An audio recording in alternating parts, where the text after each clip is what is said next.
মই তেওঁলোকক অনুৰোধ জনাইছোঁ যদি পাকিস্তানলৈ ইমানে তেওঁলোকৰ আজি যিমান যে তৰ্ক দিছে যিমান যে যুক্তি দিছে মই হিমন্ত বিশ্ব শৰ্মা ডাঙৰীয়াক কৈছোঁ BCCI সম্পাদক দেৱজিৎ লন শইকীয়া ডাঙৰীয়া আপোনাৰ যথেষ্ট ঘনিষ্ঠ বন্ধু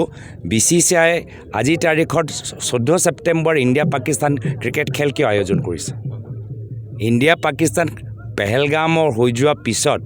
ইণ্ডিয়া পাকিস্তান ক্ৰিকেট খেলৰ মই কোনো ধৰণৰ আমি সমৰ্থন নকৰোঁ বহুত আমাৰ জ্যেষ্ঠ ক্ৰিকেট খেলুৱৈসকলেও সমৰ্থন নকৰে আৰু দুখৰ কথা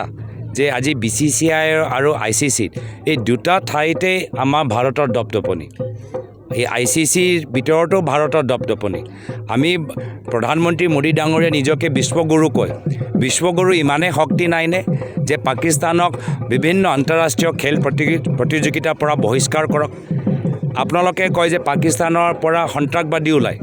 আকৌ পাকিস্তানক তেতিয়া ক্ৰিকেট খেলৰ ভিতৰত কিয় সোমাবলৈ বিচাৰিছে পাকিস্তানৰ লগত কিয় ক্ৰিকেট খেলিছে তো এই ক্ষেত্ৰত হিমন্ত বিশ্ব শৰ্মা ডাঙৰীয়াক অলপ নিজৰ জোৰ লগাবলৈ মই অনুৰোধ জনাইছোঁ